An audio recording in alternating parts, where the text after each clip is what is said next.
વિના આપનું હાર્દિક અભિવાદન કરું છું.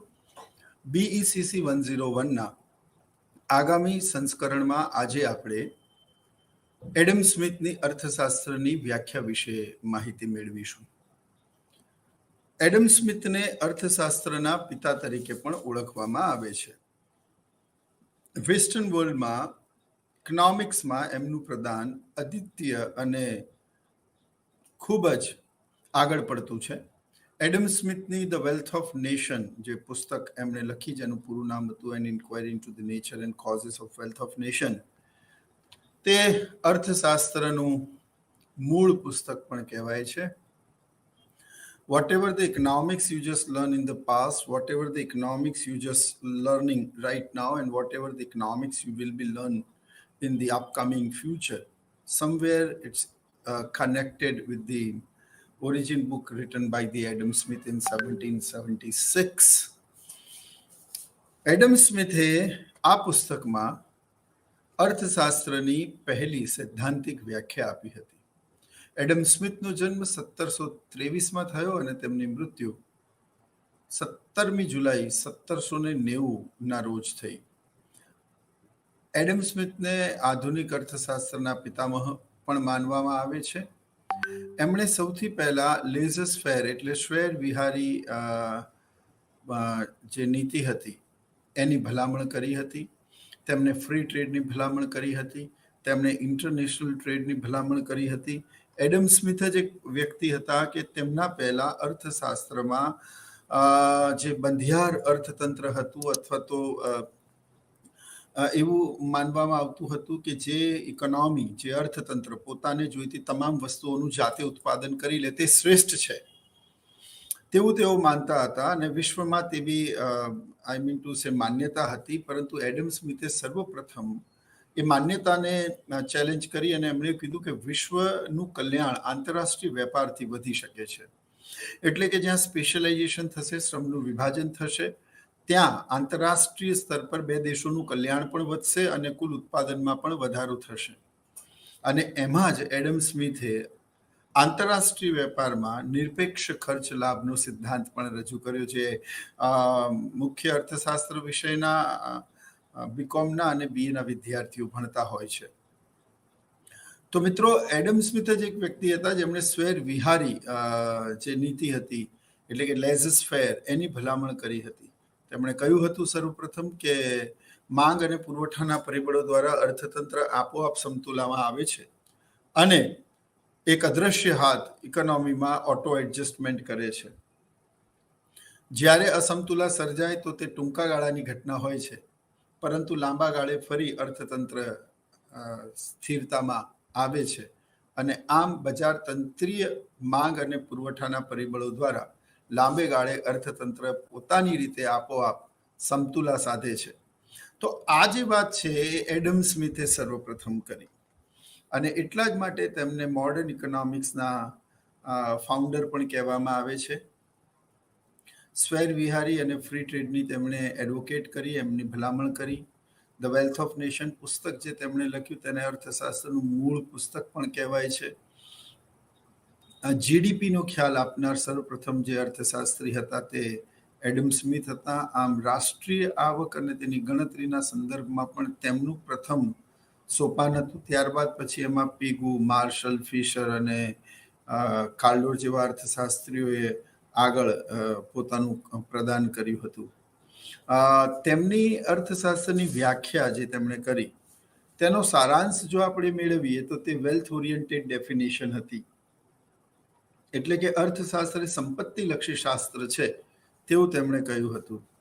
તેમણે જે પુસ્તક લખી તે પુસ્તકમાં પણ તેમણે અર્થશાસ્ત્રને સંપત્તિના શાસ્ત્ર તરીકે ઓળખાવ્યું છે.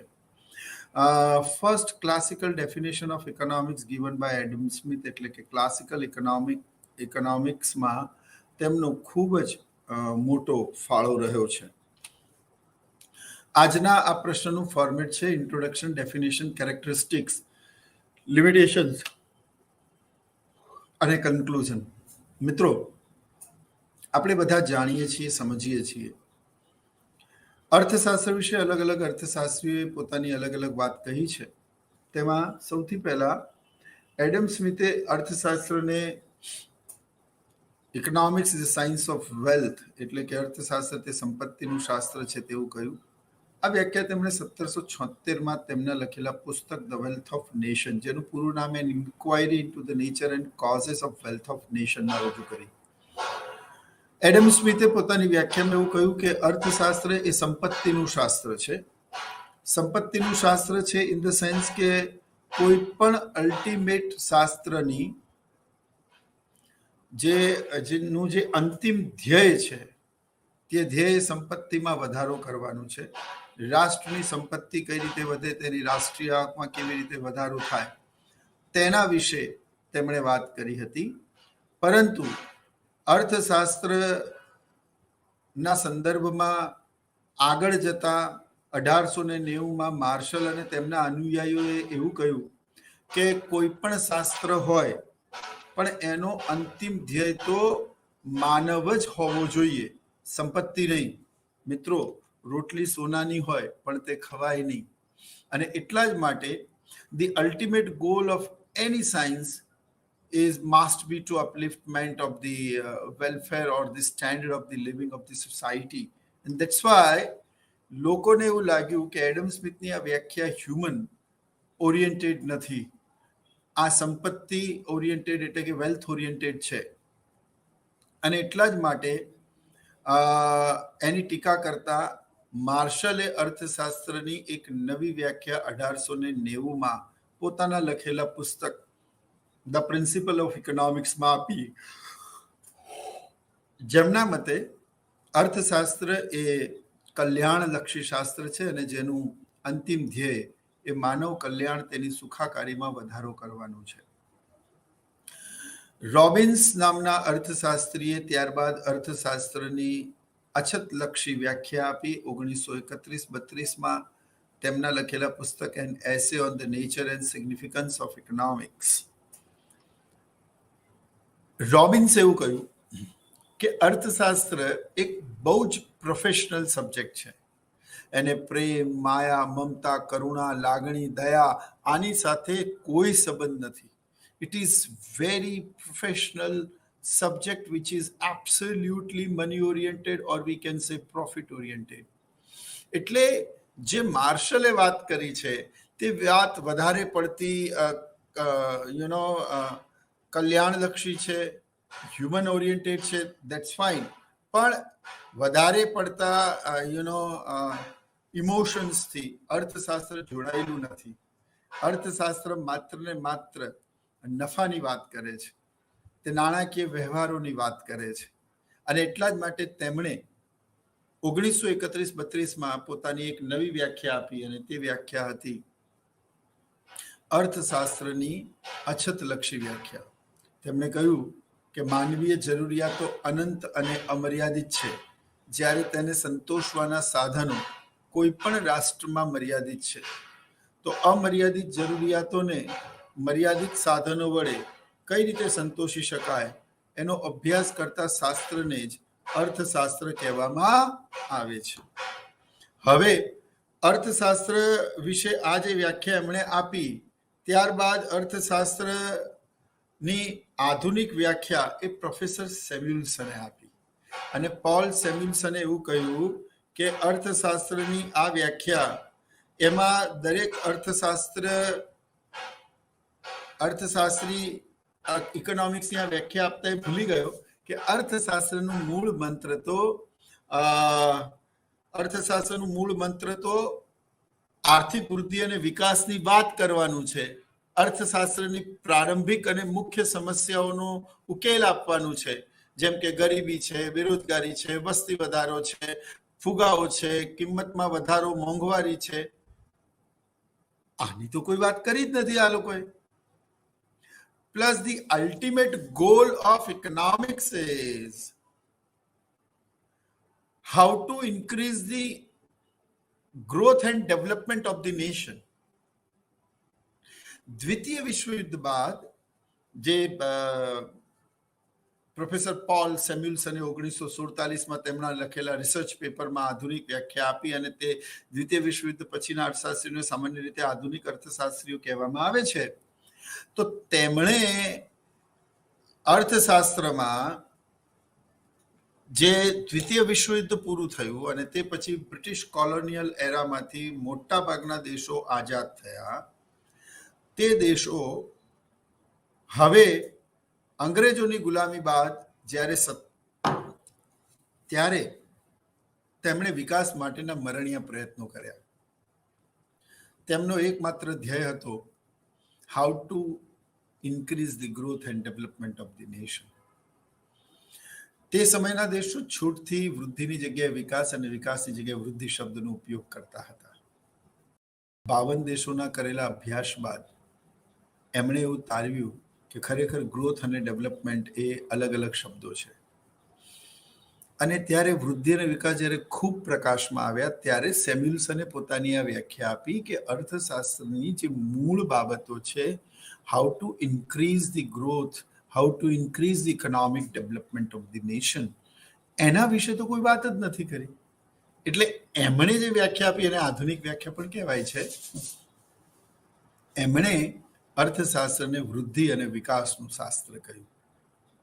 તો સમયે સમયે આપેલી આ વ્યાખ્યાઓની પોતાની એક અલગ સંકલ્પનાઓ છે, જેમાં આપણે સૌથી પહેલા એડમ સ્મિથે આપેલી વ્યાખ્યા 1776માં તેમણે લખેલા પુસ્તક ધી વેલ્થ ઓફ નેશન, અને જેમાં તેમણે કહ્યું કે અર્થશાસ્ત્ર એ સંપત્તિનું શાસ્ત્ર છે, તેના વિશે આપણે આજે વિગતે માહિતી મેળવીશું.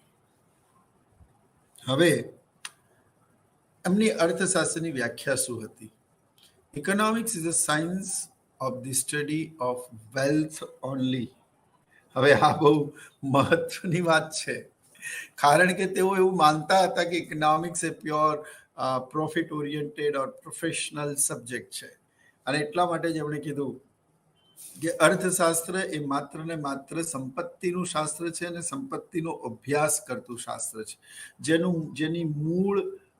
મૂળ બિંદુ, જેનું મૂળ વિષય વસ્તુ જ વેલ્થ છે. ફાઇન. તો આ જે વેલ્થ છે, મૂળ વિષય વસ્તુ જ જેનું સંપત્તિ છે, તે મૂળ વિષય વસ્તુમાં જ અર્થશાસ્ત્રની આ વ્યાખ્યા એની ઘણી બધી ટીકાઓ પણ રહેલી છે. અને એટલા જ માટે પ્રોફેસર માર્શલે એવું કહ્યું કે માત્ર સંપત્તિ જ કોઈ રાષ્ટ્ર માટે અગત્યની નથી, તેના માનવો સુખી છે કે કેમ. અને એટલા જ માટે ભૂટાન નામના એક દેશનું હેપીએસ્ટ ઇન્ડેક્સ એ વિશ્વમાં સૌથી ઊંચું છે. ત્યાંના દેશના લોકો વધારે સુખી છે, ખુશ છે, ત્યાંના પ્રશાસનથી એ લોકો સારું જીવન જીવે છે અથવા તો પોતાના જીવનથી તેઓ સંતુષ્ટ છે, એ પણ બહુ જ મહત્વનું છે. એટલે હેપીનેસ ઇન્ડેક્સની જે વાત આજે વિશ્વના દેશોમાં થાય છે, તેવી જ રીતે વિશ્વમાં અર્થશાસ્ત્ર એ માત્ર સંપત્તિનું શાસ્ત્ર છે. પણ મેં કહ્યું તેમ કે રોટલી સોનાની હોય પણ તે ખાઈ શકાય નહીં. પૈસો, નાણું એ આપણા માટે સારું બેડ તો ખરીદી શકે પણ ઊંઘ ન ખરીદી શકે, દવા ખરીદી શકે પણ સ્વાસ્થ્ય ન ખરીદી શકે.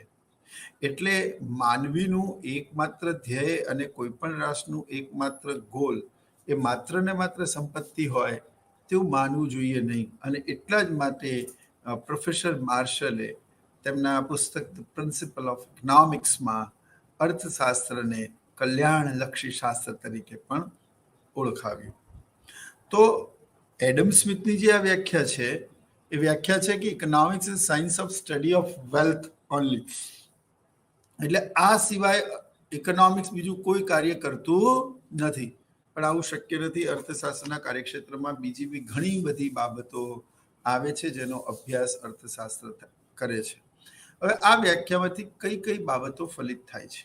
Number 1, study of wealth. Economics deals with the production, distribution and consumptions. Only material commodity discussed over here. Stress on wealth, એટલે વધારે પડતો ભાર તેમણે સંપત્તિ પર આપ્યો છે. Causes of wealth, સંપત્તિના કયા કારણો છે. ઇકોનોમિક મેન, તેમણે આર્થિક માનવીની વાત કરી છે.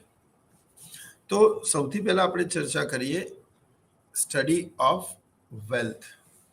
તો એડમ સ્મિથની આ વ્યાખ્યાનો સાર જ એ છે કે economics is a science of wealth only, or economics is studied human, not human wealth, but economic wealth of the nation. And that's why અર્થશાસ્ત્રને સંપત્તિનું શાસ્ત્ર કહેવામાં આવ્યું. આ વ્યાખ્યા એડમ સ્મિથે 1776માં તેમને લખેલા પુસ્તક સંપત્તિના શાસ્ત્રમાં આપી છે. એટલે આ પુસ્તકનું નામ જ સંપત્તિનું શાસ્ત્ર કે વેલ્થ ઓફ નેશન છે, અને એટલા જ માટે એમની વ્યાખ્યા એ સંપત્તિ એટલે કે વેલ્થ ઓરિએન્ટેડ કહેવામાં આવે છે. મિત્રો, અર્થશાસ્ત્રની એમની આ વ્યાખ્યા, એ વ્યાખ્યામાં તેમણે એવું કહ્યું કે અર્થશાસ્ત્રનું જે વિષય વસ્તુ છે અથવા એનું પ્રમુખ જે કાર્યક્ષેત્ર છે એ how to increase the national income per capita income and how to increase the reserve of nation or foreign reserve એની પાસે કેવી રીતે વધી શકે, એની લેણદેણની તુલનામાં પુરાંત હોવી જોઈએ, તે દેશ પર આંતરરાષ્ટ્રીય દેવું ઓછું હોવું જોઈએ, તે દેશના વિદેશ વેપારમાં પુરાંત હોવી જોઈએ, તેની લેણદેણની તુલા સરભર અથવા તો પુરાંતવાળી હોવી જોઈએ, તે દેશ પાસે વિદેશી હુંડિયામણનો જથ્થો સારા એવા પ્રમાણમાં હોય. આ અર્થશાસ્ત્રનું પ્રમુખ કાર્ય છે. આ કેવી રીતે થાય?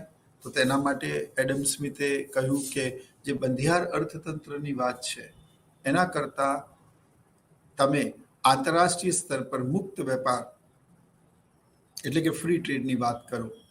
એવું જરૂરી નથી કે દરેક દેશ પોતાની તમામ વસ્તુઓ જાતે બનાવી શકે, અને તે બનાવવામાં તે કાર્યક્ષમ અને શ્રેષ્ઠ છે તેવું પણ જરૂરી નથી. એટલે જે વસ્તુ તમે ન બનાવતા હો, ન બનાવી શકતા હો, બનાવી શકતા હોય તો એટલી કાર્યક્ષમ રીતે ન બનાવી શકતા હો જેટલું બીજો દેશ બનાવી શકતો હોય, તો તમારે તે વસ્તુ બનાવવાના બદલે જેમાં તમારી શ્રેષ્ઠતા વધારે છે તે વસ્તુ બનાવવી જોઈએ અને પોતાના દેશની સંપત્તિમાં વધારો કરવો જોઈએ. સે for example, there are two nations, A and B. They are producing two goods, X and Y. હવે એમણે એવું કીધું એડમ સ્મિથે કે બે દેશો છે, એ અને બી. માનો એ ભારત છે, બી બ્રાઝિલ છે.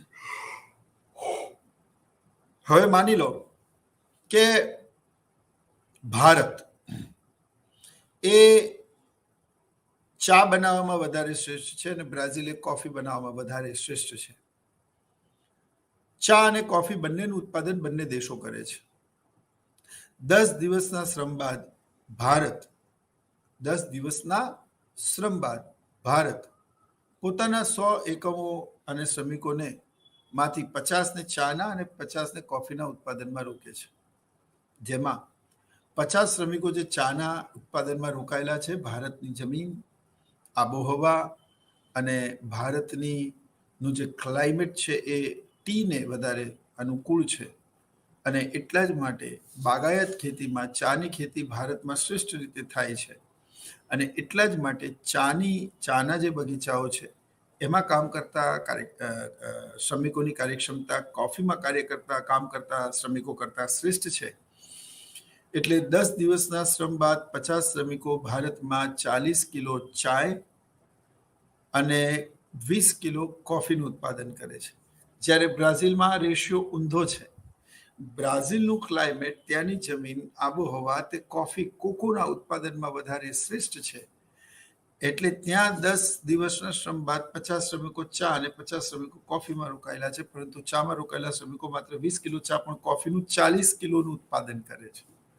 એટલે એડમ સ્મિથે એવું કહ્યું કે ભારતની શ્રેષ્ઠતા ચામાં વધારે છે અને બ્રાઝિલની શ્રેષ્ઠતા કોફીમાં વધારે છે.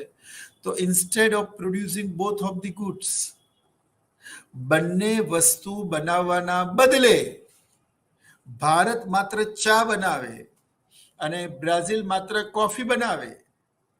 બ્રાઝિલ પોતાના બધા જ શ્રમિકો 100 શ્રમિકોને કોફીના ઉત્પાદનમાં લઈ જાય, ભારત પોતાના બધા જ શ્રમિકોને ચાના ઉત્પાદનમાં લઈ જાય, તો આંતરરાષ્ટ્રીય વેપાર પહેલા ભારતમાં 40 એકમ ચા અને 20 એકમ કોફી, બ્રાઝિલમાં 20 એકમ ચા અને 40 એકમ કોફી, તો કુલ 60 અને 60 120 ચા અને કોફીના નું ઉત્પાદન થતું હતું 120 કિલો ભારત અને બ્રાઝિલમાં.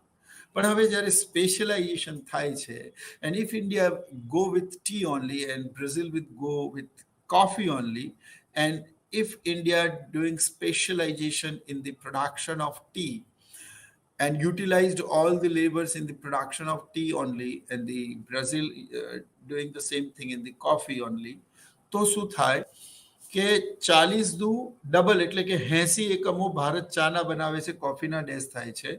બ્રાઝિલ બધા જ શ્રમિકો કોફીમાં લઈ જાય છે એટલે 4 ડેશ અને કોફીના 80 થાય છે. 8 80 પ્લસ 80 એટલે 8 દુ 16 160 એકમોનું ભારત ચા અને કોફીનું ઉત્પાદન ભારત અને બ્રાઝિલ આંતરરાષ્ટ્રીય વેપાર પછી કરે છે. પહેલા કેટલું હતું? આંતરરાષ્ટ્રીય વેપાર પહેલા ભારત અને બ્રાઝિલમાં ચા અને કોફીનું ઉત્પાદન એ 160 કિલોનું હતું. જ્યારે આંતરરાષ્ટ્રીય વેપાર બાદ, શ્રમ વિભાજન બાદ ભારત અને બ્રાઝિલમાં ચાનું ઉત્પાદન અને કોફીનું ઉત્પાદન વધીને 180 કિલોનું થયું. હવે એડમ સ્મિથ એવું કહે છે કે સંપત્તિમાં જો વધારો કરવો હોય તો આંતરરાષ્ટ્રીય વેપારથી જોડાવવું પડશે. એમણે લેઝર્સ ફેરની વાત કરી, જે મેં તમને પ્રસ્તાવનામાં કહ્યું. એમણે ફ્રી ટ્રેડની વાત કરી, જેમણે મુક્ત વેપારની વાત કરી, જે મેં તમને એના ઇન્ટ્રોડક્શનમાં, એડમ સ્મિથના ઇન્ટ્રોડક્શનમાં મેં કહી મિત્રો. તો એડમ સ્મિથે જે વાત કરી છે આ એમાં જોઈ લો, આપ જોઈ શકો છો કે lasers fair and free trade પોલિસીની સર્વપ્રથમ ભલામણ કરનારા તેઓ હતા. એટલે એમણે એવું કહ્યું કે સંપત્તિમાં જો વધારો કરવો હોય તો પછી તમારે કોઈ પણ સંજોગોમાં મુક્ત વેપારથી જોડાવવું પડશે. બંધિયાર અર્થતંત્ર એનાથી કલ્યાણ નહીં વધે, કારણ કે કોઈ પણ દેશ બધી જ વસ્તુ બનાવવામાં ક્યારેય પણ શ્રેષ્ઠ હોતો નથી. જે રીતે અમુક વિદ્યાર્થીઓ કોમર્સ માટે બન્યા હોય, અમુક વિદ્યાર્થીઓ સાયન્સ માટે બન્યા હોય ને અમુક વિદ્યાર્થીઓ તેઓ આર્ટ્સ માટે બન્યા હોય. હવે તમે એમને બળજબરીથી જો કોઈ કામ સોંપશો અથવા તો એ જવાબદારી આપશો તો એ પરિણામ તમારું ધાર્યું અને ઈચ્છિત વેમાં નહીં આવી શકે. અને એટલા જ માટે જેની જે શ્રેષ્ઠતા છે તે પ્રમાણે વસ્તુઓનું ઉત્પાદન કરે. અને આમાંથી જ એડમ સ્મિથે આંતરરાષ્ટ્રીય વેપારનો સર્વપ્રથમ નિયમ એબ્સોલ્યુટ એડવાન્ટેજ કોસ્ટ થિયરી એટલે કે આંતરરાષ્ટ્રીય વેપારનો નિરપેક્ષ ખર્ચ લાભનો સિદ્ધાંત રજૂ કરેલો. અલ્ટિમેટલી વાત તો વિશ્વના દેશોના કલ્યાણ, એમની સંપત્તિ અને આવકમાં વધારો કરવાની વાત હતી. અને આંતરરાષ્ટ્રીય વેપારથી જો બંને દેશોને લાભ થશે તો જ તેઓ આંતરરાષ્ટ્રીય વેપારથી જોડાશે. હવે એના માટે તો આપણે એબ્સોલ્યુટ એડવાન્ટેજ કોસ્ટ થિયરી ભણવી પડે. પણ આપણો જે પ્રથમ મુદ્દો છે study of wealth, A study of wealth એટલે કે રાષ્ટ્રની સંપત્તિમાં કેવી રીતે વધારો કરી શકાય તેના ઘણા બધા પાસાઓ, જેમાંનું એક મેં આપને મુક્ત વેપાર અને ફ્રી ટ્રેડની જે વાત છે જે એડમ સ્મિથે કરી એ રજૂ કર્યા છે. બીજું છે કે it deals with the production, distribution and consumptions. આમ જોવા જઈએ ને મિત્રો તો સમગ્ર અર્થશાસ્ત્ર 3 બાબતો પર જ નિર્ભર છે: પ્રોડક્શન, ડિસ્ટ્રીબ્યુશન એન્ડ કન્ઝમ્પશન્સ. ઉત્પાદન, એની યોગ્ય રીતે વહેંચણી અને એની વપરાશ. વપરાશ થાય ફરી શૂન્ય થાય, ફરી ઉત્પાદન કરવું પડે, ફરી વહેંચણી કરવી પડે અને ફરી એની વપરાશ થાય. અને આ વાઇસિયસ સર્કલ એટલે કે આ ચક્ર સતત ને સતત ચાલ્યા કરે. આને ઇકોનોમિક સાયકલ કે પ્રોડક્શન સાયકલ પણ કહેવામાં આવે છે. ઉત્પાદન કરવા માટે તમારે 4 સાધનોની જરૂર પડે: જમીન, મૂડી, શ્રમ, નિયોજક. આ 4 સાધનો ઉત્પાદનની પ્રક્રિયામાં જોડાય. એટલે જે નિયોજક છે એ કોક પાસેથી જમીન લે, એ જમીન બદલામાં એને ભાડું આપે. એ શેરવાર પાડીને લોકો પાસેથી મૂડી એકત્રિત કરે, એ મૂડી બદલામાં એમને વ્યાજ ચૂકવે, ડિવિડન્ડ ચૂકવે. ત્યારબાદ એ પેઢીમાં કામ કરવા માટે અમુક શ્રમિકો આવે જેને એ હાયર કરે, એમને વળતર વેજીસ રેમ્યુનરેશન ચૂકવે. આ નિયોજક તો તે પોતે છે જ. આ ચારેય સાધનોની મદદથી ઉત્પાદન પ્રક્રિયાને શક્ય બનાવે. આ ઉત્પાદનની પ્રક્રિયામાં બધા જ સાધનોને સંયોજવાનું, પ્રયોજવાનું, ભેગા કરવાનું તે કાર્ય કરે છે. એટલા માટે જ તેને સંયોજક કહેવામાં આવે છે. હવે તે પોતાનો નફો તેમાંથી કાઢી લે છે અને ફરી જમીનને ભાડું, મૂડીને વ્યાજ, શ્રમને વેતન ચૂકવે છે. આ સાધનોની મદદથી તે ઉત્પાદન કરે છે. શેનું? તો કે ચીજ વસ્તુઓ અને સેવાઓ. આ ચીજ વસ્તુઓ અને સેવાઓની ખરીદી કોણ કરે છે? તો કે કુટુંબો કરે છે. ચીજ વસ્તુઓ અને સેવાઓની ખરીદીના સંદર્ભમાં ફરી તેમણે પાછી કિંમત ચૂકવવી પડે છે. એમણે ચૂકવેલી કિંમત નફા સ્વરૂપે ફરી ઉત્પાદક પાસે આવે છે અને ફરી એમાંથી તે પોતાનો નફો કાઢીને નેક્સ્ટ મંથ જમીનને ભાડું, મૂડીને વ્યાજ, શ્રમને વેતન ચૂકવે છે. ફરી પાછું નાણાંનો પ્રવાહ આ ત્રણેય સાધનો જમીન, શ્રમ એની પાસે આવે છે. ફરી પાછું ચીજ વસ્તુ અને સેવાઓના ઉત્પાદન થયેલી વસ્તુ. એ રિલાયન્સની કંપની છે. રિલાયન્સે માની લો કે અમદાવાદમાં કોઈ પ્રોજેક્ટ નાખ્યો તો એના માટે જમીન લીધી કોઈ પાસેથી, એને શેર ઇસ્યુ કરે રિલાયન્સના, લોકો એવા રોકાણ કરી કે પૈસા લોકોના રિલાયન્સ પાસે આવ્યા. ત્યારબાદ એ કંપનીમાં એને અમુક શ્રમિકોને હાયર કર્યા. હવે જમીન, મૂડી, શ્રમ આવી ગયું. નિયોજક તો પોતે છે જ. આની મદદથી એને ચીજ વસ્તુનું ઉત્પાદન કર્યું. ઉત્પાદનની આ પ્રક્રિયા શરૂ થઈ, મહિનો પૂરો થયો, જમીનને ભાડું, મૂડીને વ્યાજ, શ્રમને વેતન એને ચૂકવ્યું. એટલે નાણાં સાધનો પાસે આવ્યા. આ સાધનો એટલે કે જમીનદાર, મૂડીપતિ અને શ્રમિકે આ જ પેઢીઓ દ્વારા ઉત્પન્ન થતી, એટલે રિલાયન્સનું રિચાર્જ કરાયું હોય, રિલાયન્સના પેટ્રોલ પંપથી પેટ્રોલ ભરાયું હોય, જીઓ ફાઈબર કનેક્શન લીધું હોય, જીઓને ઇન્ટરનેટની સુવિધા લીધી હોય રિલાયન્સ, એટલે એમણે કરેલી ચૂકવણી ફરી આવક સ્વરૂપે પેઢી પાસે આવી. પેઢીએ એમાંથી પોતાનો નફો બાદ કર્યો. બાકીના પૈસા જે બચ્યા એમાંથી એને જમીનને ભાડું, મૂડીને વ્યાજ, શ્રમને વેતન ચૂકવ્યું. ફરી પૈસો સાધનો પાસે આવ્યો, એને ચીજ વસ્તુ પાછળ કર્યો. આ વાઇસિયસ સર્કલ ફરી ચાલે. આ the circular flow of national income. આની સમજૂતી પણ એડમ સ્મિથે આપી. એટલે એડમ સ્મિથે આપેલી જે વ્યાખ્યા હતી, એ વ્યાખ્યા જે હતી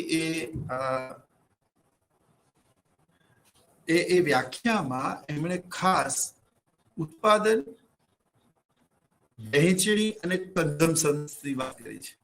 જે મેં તમને અત્યારે ચક્રાકાર પ્રવાહ સમજાવ્યો કે આ ચારે સાધનોએ મળીને સૌથી પહેલા ઉત્પાદન કર્યું, પછી જે ચીજ વસ્તુ સેવાઓનું ઉત્પાદન થયું તેને ખરીદવા માટે નિયોજકે સાધનોને જે ચૂકવણી કરી એના સ્વરૂપે એની પાસે સાધનોની ચૂકવણી આવી અને ત્યારબાદ નાણાં આવ્યા અને તેમણે ચીજ વસ્તુઓ પાછળ ખર્ચ કર્યા. એટલે ખરેખર તો જોઈએ ને તો આ વહેંચણી થઈ. પછી એ લોકોએ કન્ઝ્યુમ કર્યું એટલે એમને પૈસા ચૂકવવા પડ્યા. ફરી પૈસા કોની પાસે આવ્યા? તો કે ફરી પૈસા પેઢી પાસે આવ્યા. પેઢીઓએ ફરી એમાંથી જમીનને ભાડું, મૂડીને વ્યાજ, શ્રમને વેતન આપ્યું અને એમાંથી ચીજ વસ્તુ અને સેવાઓનું ઉત્પાદન કર્યું. અને તે ઉત્પાદન, that particular production which is purchased by the families, and behalf of that they have to pay again the money, concentrate with the entrepreneur only. તો આ જે ઉત્પાદન, વહેંચણી અને વપરાશનું જે ચક્ર છે એ ચક્રની સમજૂતી એડમ સ્મિથે આપી છે. બહુ અદ્ભુત અને બહુ સરસ મજાની એમણે વાત કરી છે. પણ એડમ સ્મિથની આ વ્યાખ્યામાં એક પ્રોબ્લેમ એ છે જે આપણે આગળ એની મર્યાદાઓમાં કે લિમિટેશન્સમાં ભણીશું મિત્રો, કે હી ટોક્સ ઓનલી ધ મટીરિયલ કમોડિટીઝ. એમણે માત્ર ને માત્ર ભૌતિક સંપદાની વાત કરી છે. જેને ટચ કરી શકાય, જેને જોઈ શકાય, જેનો ચોક્કસ આકાર હોય, જેની માલિકીનો હક હોય, જેને વારસામાં આપી શકાય. સચિન તેંડુલકર પોતાના વારસામાં અર્જુન તેંડુલકર કે સારા તેંડુલકરને પોતાની ખરીદેલી તમામ ભૌતિક વસ્તુઓ, કાર, બંગલો, ગાડી, જમીન બધું આપી શકશે. But the straight drive he played, the ball goes like a straight like an arrow. એ જે સ્કિલ હતી તેંડુલકરની, જેને આખા વિશ્વને ધરમોડ્યું પોતાના બેટથી, એ કળા એ નહીં આપી શકે વારસામાં, એ ગુણો એ નહીં આપી શકે જે એની અંદર હતી. એન્ડ ધેટ્સ વાય કે એડમ સ્મિથ માત્ર ભૌતિક સંપદાની વાત કરે છે, પણ જે સેવાઓ છે, હવે સેવાઓ એટલે શું? જેને સ્પર્શી ન શકાય, મેં કહ્યું તેમ, જેનો ચોક્કસ આકાર ના હોય, જેને સંગ્રહી પણ ન શકાય, અને જેને પેઢી દર પેઢી વારસામાં ન આપી શકાય. પણ એ પણ સંપત્તિ તો છે, પણ એની વાત એડમ સ્મિથે નથી કરી. એ માત્ર આ મોબાઈલ, આ પેન, આ શર્ટ, આ સ્પેક્સ, આ બધાની વાત કરે છે. જેને સ્પર્શી શકાય, ફિઝિકલ ગુડ્સ. તો મિત્રો, જે એડમ સ્મિથ છે, એ એડમ સ્મિથે materialistic wealth, it means he talks about the physical wealth of the nation. તેને વારસામાં આપી શકાય, તેનો ચોક્કસ આકાર હોય, તેની માલિકીના હક હોય, તેને જોઈ શકાય, સ્પર્શી શકાય. તમે ડોક્ટરની સેવાઓને જોઈ શકતા નથી, અનુભવી શકો છો. ડોક્ટર પોતાના ખરીદેલા હોસ્પિટલ્સ પોતાના બાળકને આપીને જશે, જે કળા ઓપરેશન કરવાની એની હતી, તબીબ તરીકેની એની જે એક્સપર્ટાઇઝ, એનો જે અનુભવ, એનો જે બહોળો એક્સપિરિયન્સ હતો, એ એના બાળકોને નહીં આપી શકે. નહીતર તો મિત્રો, ગાંધીના બાળકો ગાંધી જ બન્યા હોત અને અમિતાભના બાળકો અમિતાભ બચ્ચન જ બન્યા હોત. બટ આવું શક્ય નથી. બટ ઇન ઇકોનોમિક્સ, સેવાઓ પણ રાષ્ટ્રીય આવક અને ઉત્પાદનના મૂલ્યમાં ગણવામાં આવે છે. પરંતુ એડમ સ્મિથે એની વાત કરી નથી. He talks about the materialistic or material commodities and goods only. Stress on wealth. Adam સ્મિથે પોતાની સમગ્ર વ્યાખ્યામાં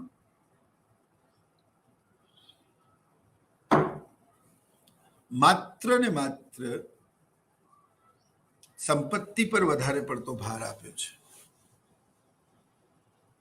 ઇટ્સ વેરી પ્રોફેશનલ સબ્જેક્ટ. એમણે એવું કહ્યું કે અલ્ટિમેટ ગોલ અર્થશાસ્ત્રમાં, એમાં સારું છે, ખરાબ છે, એ મહત્વનું જ નથી. એક ગન, એક બંદૂક, એનું કાર્ય જે ટ્રિગર પ્રેસ કરતાની સાથે બુલેટ શોટ અને ગોળી નીકળવી જોઈએ એનું છે.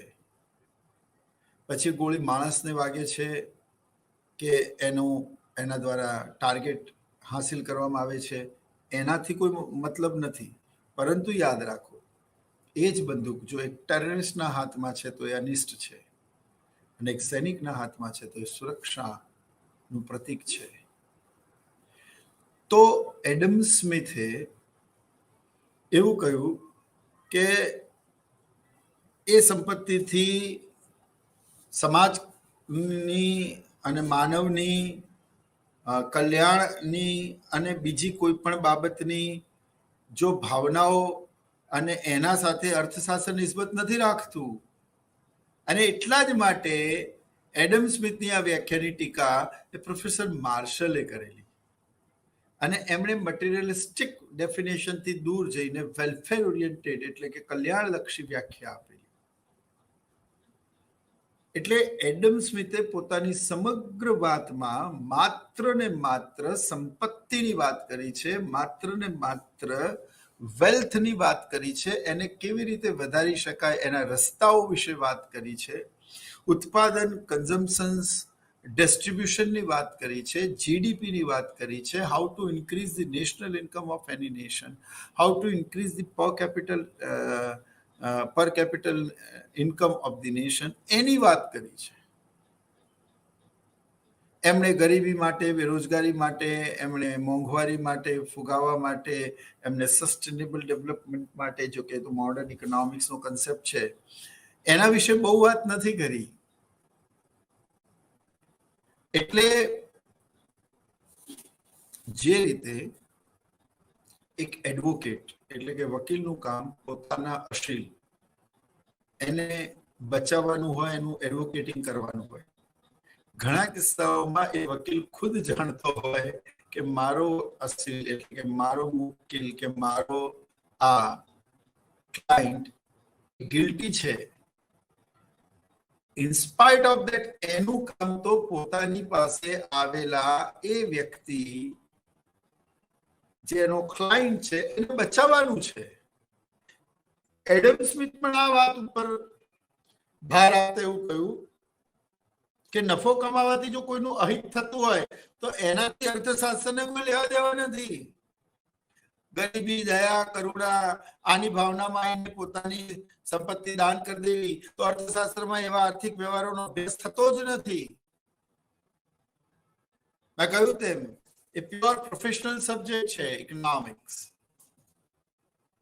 એટલે એમણે માત્ર ને માત્ર સંપત્તિ વધારવાના સ્ત્રોતો ઉપર ભાર આપ્યો છે. જ્યારે એડમ સ્મિથે તેની સાથે સાથે કોઝેસ ઓફ વેલ્થ એટલે સંપત્તિના કારણોની પણ ચર્ચા કરી.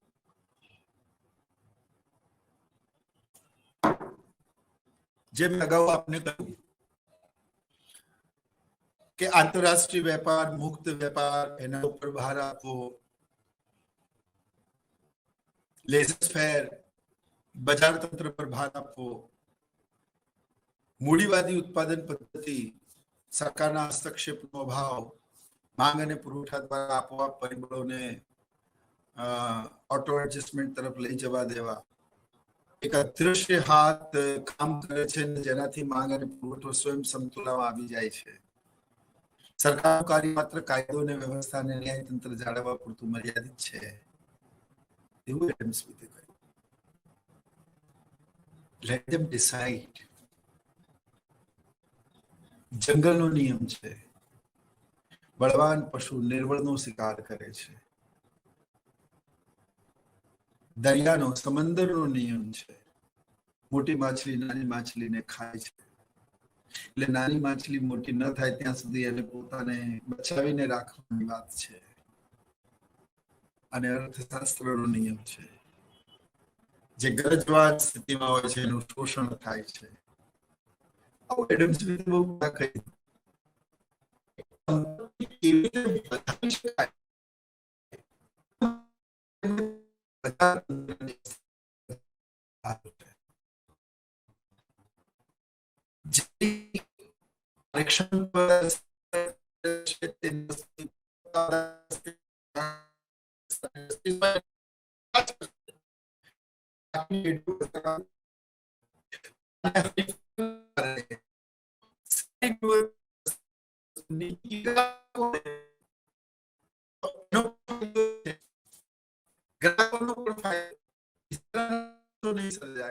સ્પર્ધાના કારણે સાધનનો મહત્તમ ઉપયોગ થશે, કાર્યક્ષમ ઉપયોગ થશે અને સ્પર્ધામાં ટકાવી રાખવા માટે દરેક ઉત્પાદક બજારને નો મેક્સિમમ શેર મેળવવા માટે સારી ગુણવત્તાની વસ્તુઓ નીચી કિંમતે ગ્રાહકો સુધી પહોંચાડશે. તો આનાથી ઉત્પાદકોને પણ ફાયદો થશે, એમનું વેચાણ વધશે અને ગ્રાહકોને પણ ફાયદો થશે, એમને સારી ગુણવત્તાવાળી વસ્તુ નીચી કિંમતે મળશે. તેઓ સામ્યવાદી વ્યવસ્થામાં બહુ બિલીવ નહોતા કરતા. તે સરકારના ઇજારામાં પણ નહોતા માનતા. તેમણે મુક્ત વેપારની વાત કરી, તેમણે સ્વેર વિહારની વાત કરી, ફ્રી એન્ટ્રી અને ફ્રી એક્ઝિટની વાત કરી. જેને પણ બજારમાં જ્યારે પણ પ્રવેશવું છે તે આવી શકે અને જેને પણ બજારમાંથી જવું હોય તે બજાર છોડીને જઈ શકે. સો ફ્રી એન્ટ્રી, ફ્રી એક્ઝિટ. અને પેઢીઓની આવી અવર જવરથી માંગ અને પુરવઠો લાંબા ગાળે આપોઆપ સમતુલામાં આવે છે અને અર્થતંત્ર એ સમતુલા સાબિત કરે છે. ટૂંકા ગાળામાં અસમતુલા હોઈ શકે પણ લાંબા ગાળે તો તે સમતુલા જ સદાય છે. આ દ્વારા શ્રેષ્ઠમાં શ્રેષ્ઠ વસ્તુઓનું ઉત્પાદન થશે. જરૂરિયાત પ્રમાણે જે કિંમત ચૂકવશે તેનું એ પ્રમાણે એની વહેંચણી થશે અને વપરાશ કર્યા પછી ફરી આ ચક્ર સદંતર ચાલશે અને તેમાં બજાર તંત્ર જ મુખ્ય ભૂમિકા નિભાવશે. અને વર્ષોથી અમેરિકા આ જ ફિલોસોફી અને આ જ થિયરીમાં ચાલ્યું. આમ તમે જુઓ ને તો વિશ્વમાં જાપાન પણ વિકસિત છે અને અમેરિકા પણ વિકસિત છે, પરંતુ બંનેના વિકાસની નો જે રસ્તો છે અથવા તો વિકાસની જે રીત છે એ અલગ અલગ છે. American people or the economy of the America is believed in consumptions only,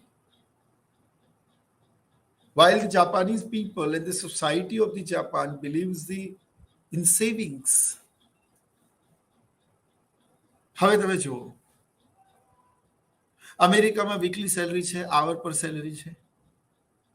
Saturday Sunday of છે તો મંડે ટુ ફ્રાઈડે વ્યક્તિ કામ કરે છે.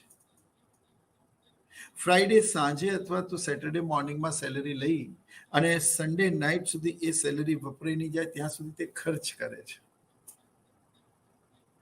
એક વ્યક્તિનું ખર્ચ બીજા વ્યક્તિની આવક બને છે.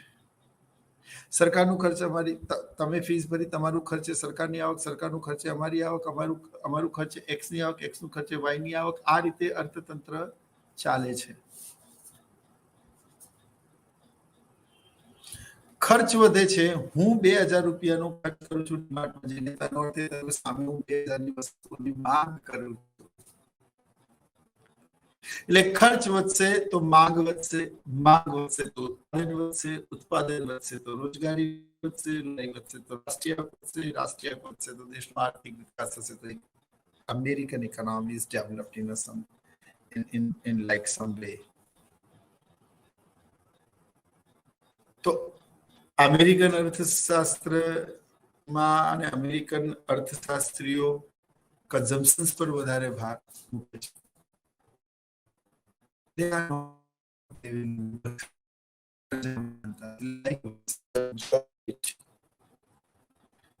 જેટલું વધારે ખર્ચ થશે એટલું વધારે ઉત્પાદન થશે. વધારે ઉત્પાદન માટે તમારે વધારે લોકોને રોજગારી આપવી પડશે. રોજગારી વધશે, લોકોની આવક વધશે, ફરી ખર્ચ વધશે, ફરી આવક વધશે.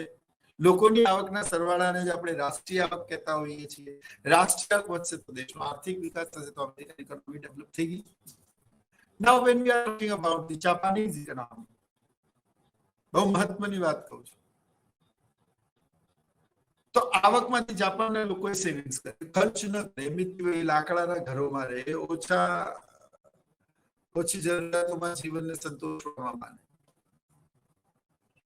બહુ વૈભવશાળી બંગલોસ ના હોય.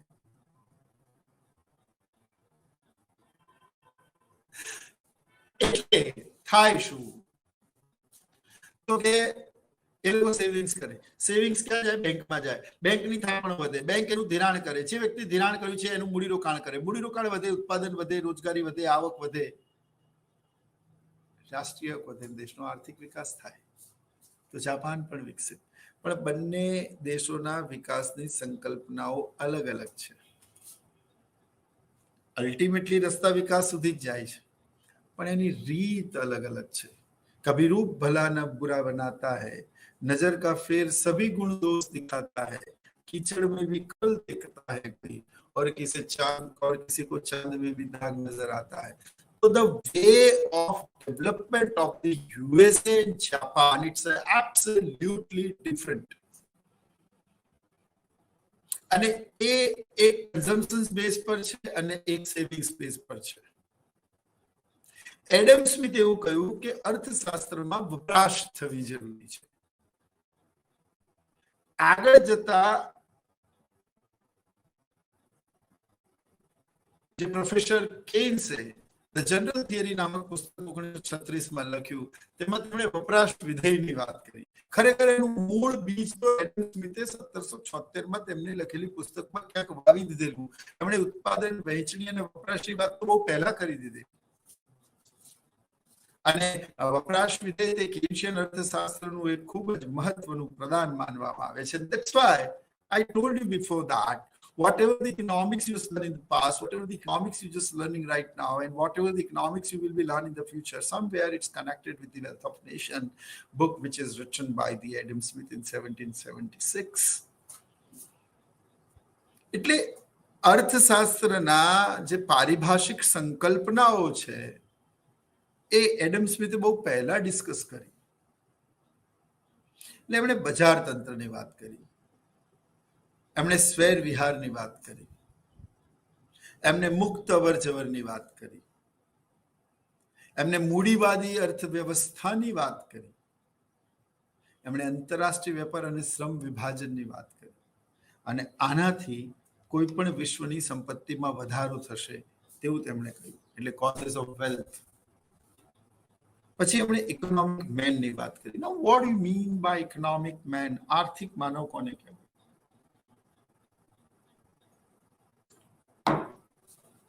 તો મિત્રો સમજો, આપ જે રીતે સમાજશાસ્ત્ર માનવીની સામાજિક પ્રવૃત્તિનો અભ્યાસ કરે છે, રાજ્યશાસ્ત્ર માનવીની રાજકીય પ્રવૃત્તિનો અભ્યાસ કરે છે, એ જ રીતે અર્થશાસ્ત્ર માનવીની આર્થિક પ્રવૃત્તિઓનો અભ્યાસ કરતું શાસ્ત્ર છે.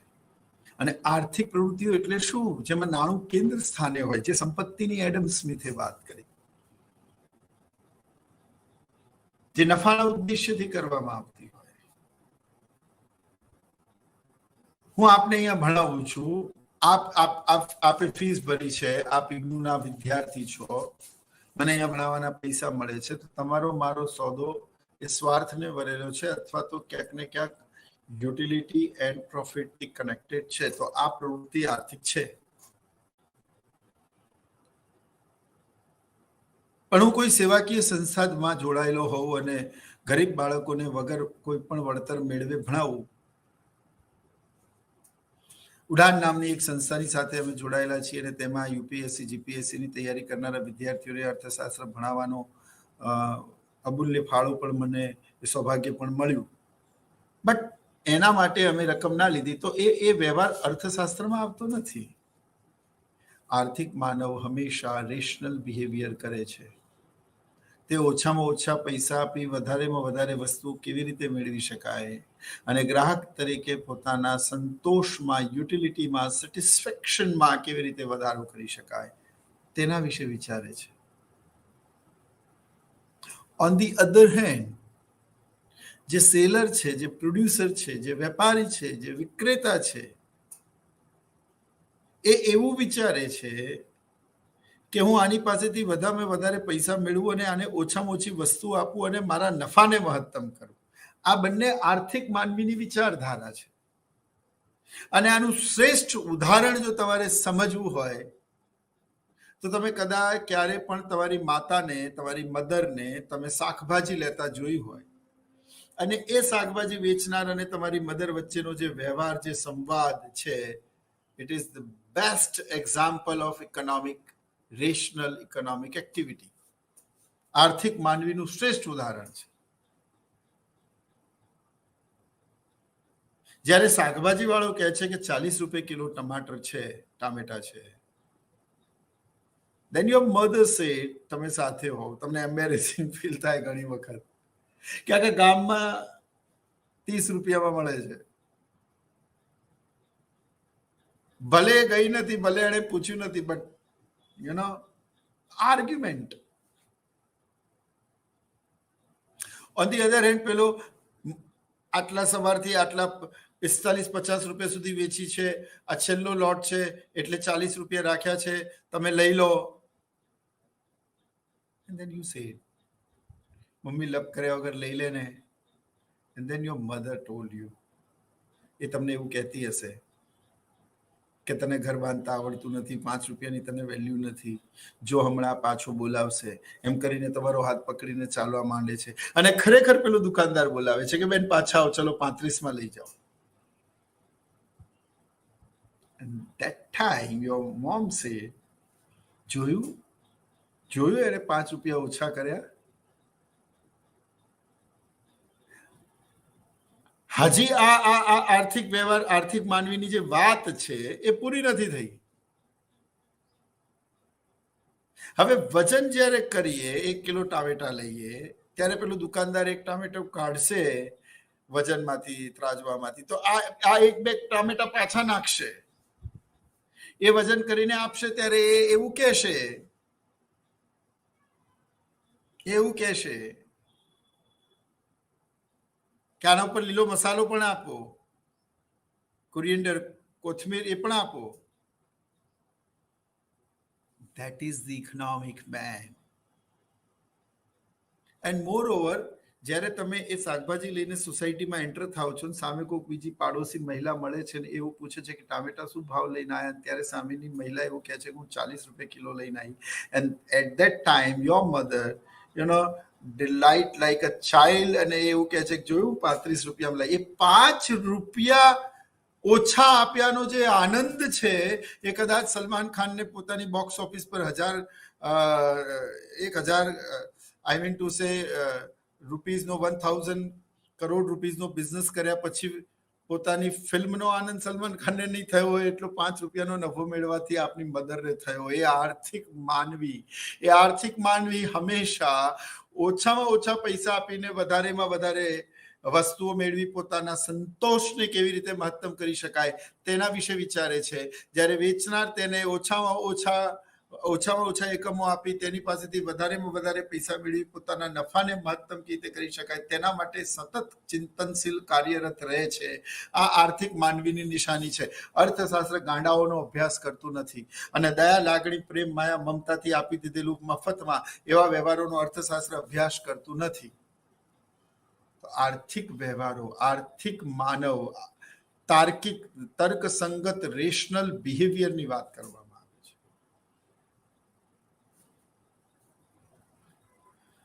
તો આ જે વાત છે ઇકોનોમિક્સમાં, એ વાત એડમ સ્મિથે કહી, આર્થિક માનવીની વાત કહી કે આર્થિક માનવ કોણ હોય, એ શું વિચારે.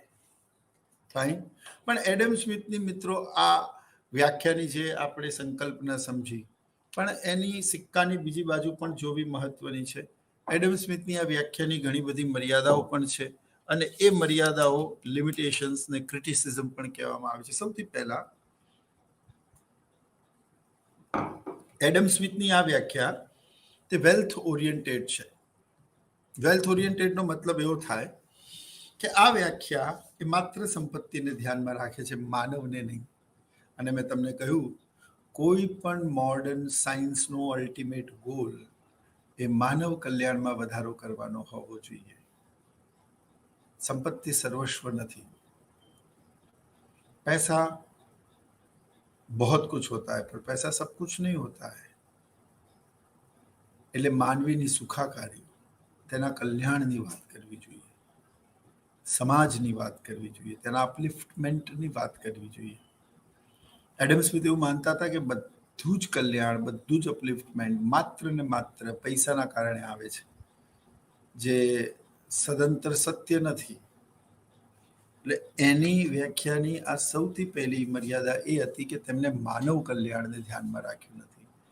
તેમની સમગ્ર વ્યાખ્યા એ માત્ર ને માત્ર સંપત્તિ ઓરિએન્ટેડ છે. બીજું તમે જો ઇગ્નોર્ડ આસ્પેક્ટ ઓફ હ્યુમન વેલફેર, એટલે એમણે માનવ કલ્યાણની ઉપેક્ષા કરી છે. આજે વેલફેર ઇકોનોમિક્સમાં વિશિષ્ટ પ્રદાન બદલ અમર્ત્ય સેનને, જે પશ્ચિમ બંગાળના ઉચ્ચ કોટીના બ્રાહ્મણ પરિવારમાં પેદા થયા, તે અમર્ત્ય સેનને ઇકોનોમિક્સમાં નોબેલ પ્રાઇઝ મળ્યું. પણ અર્થશાસ્ત્રમાં વેલફેર ઓરિએન્ટેડ, કલ્યાણલક્ષી અર્થશાસ્ત્રના વિશિષ્ટ પ્રદાન બદલ તેમને ગરીબી માટે જે કામ કર્યું વૈશ્વિક સ્તર પર, એના માટે નોબેલ પ્રાઇઝ મળ્યું. આજે વિશ્વ સસ્ટેનેબલ ડેવલપમેન્ટની વાત કરે છે.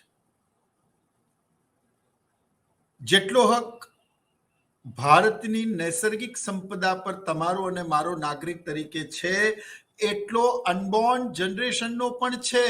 માટે સંસાધનોનો ઉપયોગ એ રીતે કરવો કે આપણે રહીએ કે ના રહીએ, પણ આવનારી પેઢી માટે આ આટલી શુદ્ધ વાયુ, આટલું સરસ વાતાવરણ અને આ સંસાધનો બચે.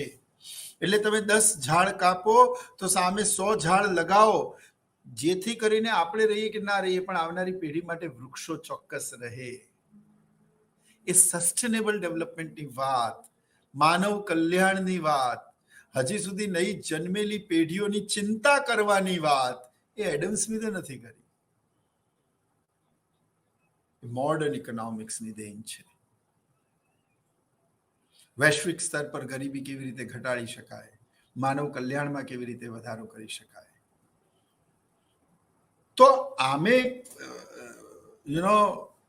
પહેલાની સરકાર અને પહેલાના રાજ્યો પોલીસ રાજ્યો હતા, જેમનું જવાબદારી માત્ર દેશમાં કાયદો અને વ્યવસ્થા જાળવવા પૂરતી મર્યાદિત હતી.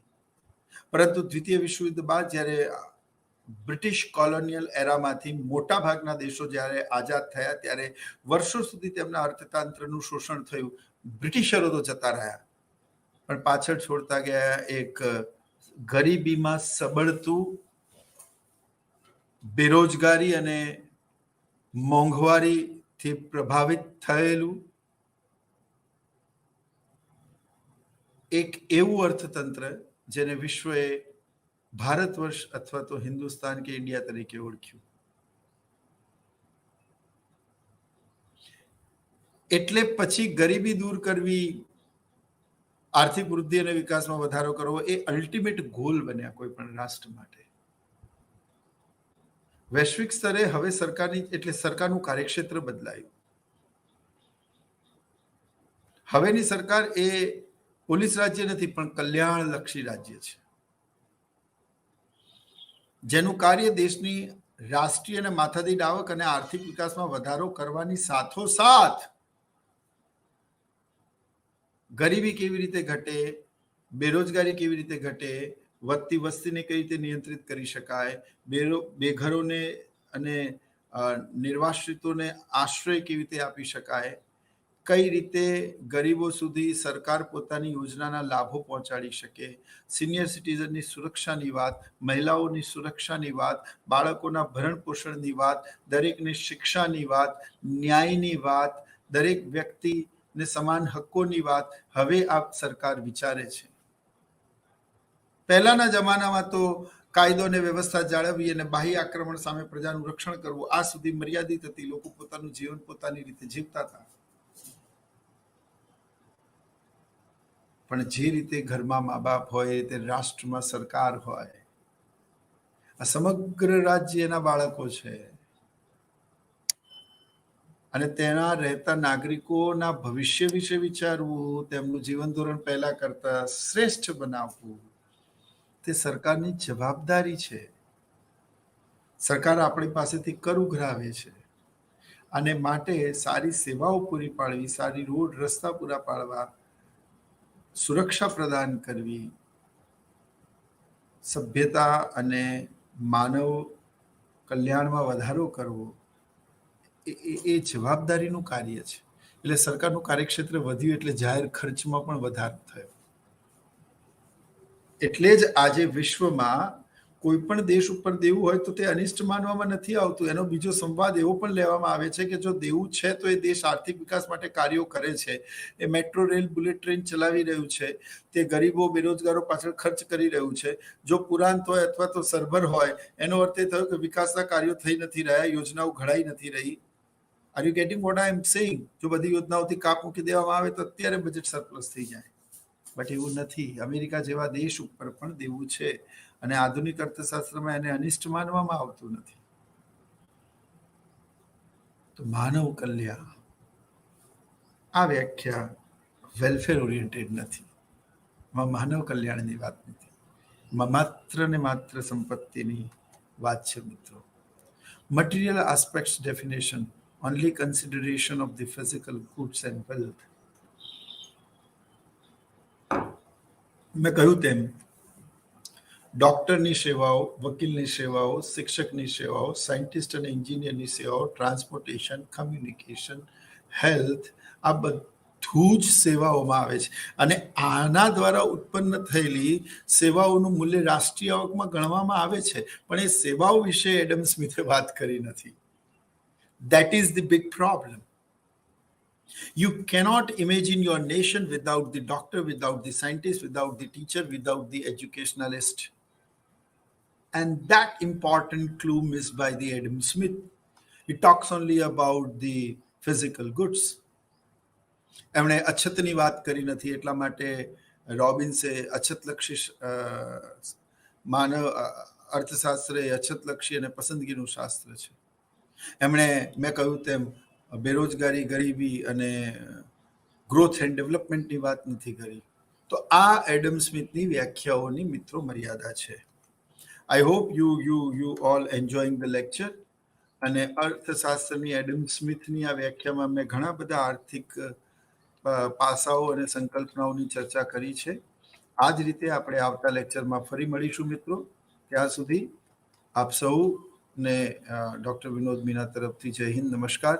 અને સ્વયં પ્રભાની ઓનલાઈન ચેનલમાં નવા સંસ્કરણ સાથે એકવાર ફરી આપણે જોડાઈશું. ધન્યવાદ.